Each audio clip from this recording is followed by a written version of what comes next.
Welcome to Charity Stamping Studio. My name is Charity Yingling. I'm a Stampin' Up! Demonstrator with Stampin' Up! And this is my first YouTube video. Here's my card.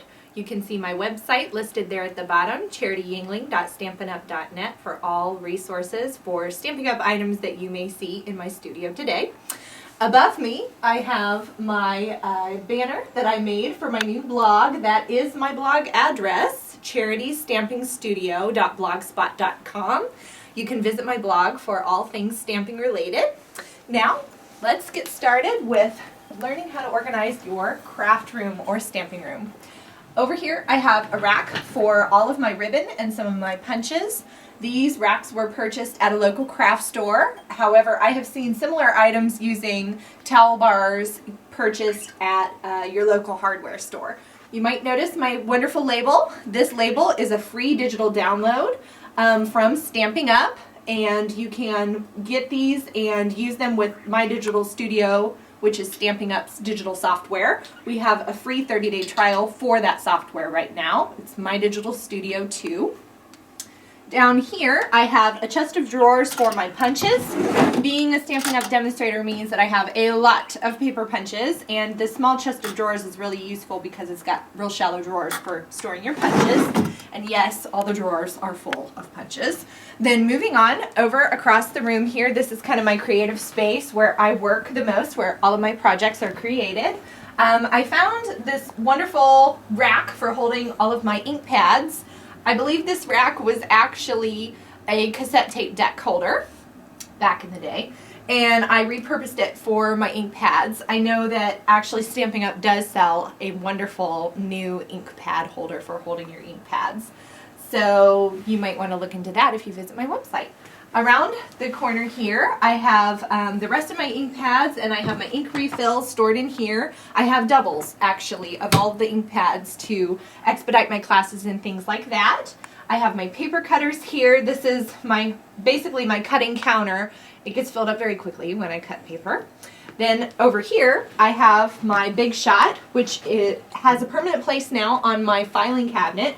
And you're going to have to pretend for a minute that the filing cabinet is a beautiful shade of white that matches the room instead of what it is right now. But my room is still in progress, so bear with me. In here you can see another one of the labels that I have used, and I have decided to store all of my cardstock in the filing cabinet. Because if you'll notice in here, it's just a whole lot easier to condense your cardstock. So I have it sorted by color family, according to Stampin' Up! How they do that. So like I have the subtles here, and then I also have sorted the cardstock by color. So I have the full 8.5 by 11 sheet along with the scrap. So I have 2 file folders per color. So the first one, I have the label here for the full sheet, and then right behind it I have another file folder for the scrap pieces. Because if you're a paper crafter, you know that you never throw away your scraps. But anyway, this just condenses your cardstock really nicely, and because my studio is a sunroom, I had my cardstock out in plastic drawers before, and it was getting faded from the sun, so I needed somewhere where it wouldn't get faded like that. Then down here in the bottom drawer, I have my leftovers. And basically these are leftovers from cutting. So again, if you're a paper crafter, you're going to know that if you're cutting cardstock, maybe for Christmas cards or whatever, or maybe for fall cards, then you're going to end up with a big stack of paper of various sizes, and you don't want to throw them away because they're the perfect size to use for a card or project again. So I have my leftovers down here sorted by color family. I also have my scrapbook paper leftovers, and then in the back I have my die cuts. And these might be die cuts left over from the Big Shot, obviously. But it might have been from a scrapbook class or something like that, and I don't want to throw them away because I know I'll use them again. And so I have the die cuts in the back here sorted by color family as well. And then behind those, I have my Stampin' Up! Magazines, which I like to have on hand to use as a wonderful resource for when I need some project ideas and so forth. Here's an example. Some great ideas there from Stampin' Up! And then we're going to move to the other side here, and I have these baskets that I've set up. These are for the items that I use the most with my Big Shot. I have them right by my Big Shot so I can find them quickly. For me, that would be the embossing folders. Again, I think I have almost every one of Stampin' Up's embossing folders, and I like to have them within reach because I use them multiple times a day. Then I have some of the smaller embossing folders. I have the accessory pads for the Big Shot. Over here I have my paper piercing tools since they coordinate with Stampin' Up's framelit dies. Then in the bottom here I have some box dies. Now on the other side of the room I have another station set up similar to my Big Shot station for both my hot glue gun and also for my embossing tools. So I have my embossing, my heat tool, and then my hot glue gun over here. Next to that I have some storage drawers for all of the accessories related to embossing. In the top here I've got my embossing powders, I have my scented embossing powders and shimmer paint, I have my glitters, and down here in the bottom I have my hot glue sticks. Basically anything that I would need to use with these tools is right within reach. So I'm spending less time looking for things theoretically. Over here I have my tower of embellishments.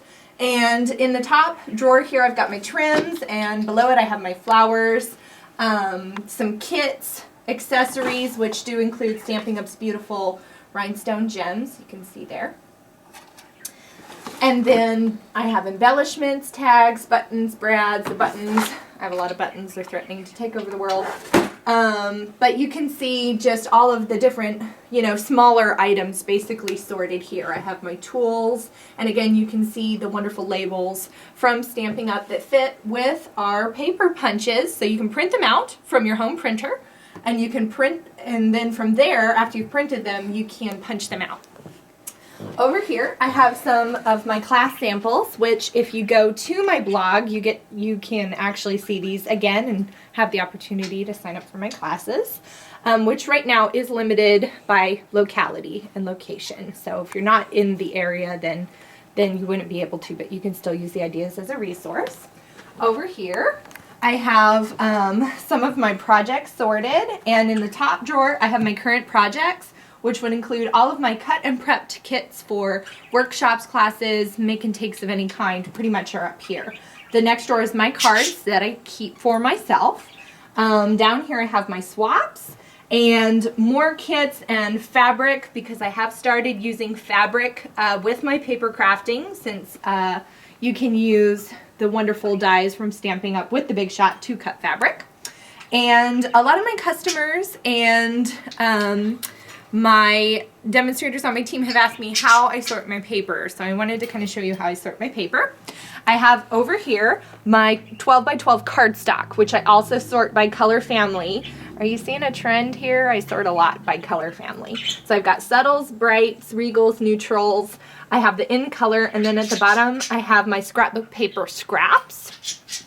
And then over here I have some other accessories. I've got my chipboard, and then I have the rest of my scrapbook paper. Now I've got the first category here by Stampin' Up, so you'll see I have Stampin' Up's scrapbook paper, or DSP, sorted by season. That's kind of how I scrapbook, so that's kind of how I sort the paper. I've got spring, summer, fall, and winter.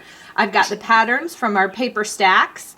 I've got the specialty paper here, and specialty to me would be like our glimmer paper, super sparkly, you can see it there, or our sticker paper, things like that. And then below it I have my non-Stampin' Up scrapbook paper. Being a demonstrator, I tend to need to have those two categories kind of separated for events and so forth. Then moving over here, I've had many people ask me how I sort my rubber stamps. So I recently purchased from 31 some of these wonderful organizing cubes to use for separating my stamps, and I had them embroidered with the category from the Stampin' Up catalog. So I have my stamps organized by category as they're organized in the Stampin' Up catalog. Then up here I have Stampin' Up's wonderful boxes for sorting your Big Shot dies. I'll open them up here so you can see. I have my extended dies in here, and those are the box dies and things of that sort. But you can purchase these boxes from Stampin' Up! To hold your Sizzix dies, and they are just wonderful to have. Then over here, you can see my workspace on my desk. I purchased some more organizers and things from 31 for all of the various paperwork that I need to have on hand. And then over here, I have the other cubes for the rest of the categories that I have for my stamps. And again, more dies, and then this little box here is actually for my Sizzlets, which are your small Sizzix dies. Then here at the bottom of my shelf, I want to show you, I made these labels using Stampin' Up's hardware label frames and our punches. So down here in this drawer, I have my element stamps, which are like my frames and elemental pieces that you would use on a project as opposed to actual focal points. And then down here at the bottom, I have my alphabets and my background stamps as well. So you can kind of see a little bit of a glimpse into how I organize my craft room. And so I hope this has been helpful to you, and I hope to see you next time. Bye!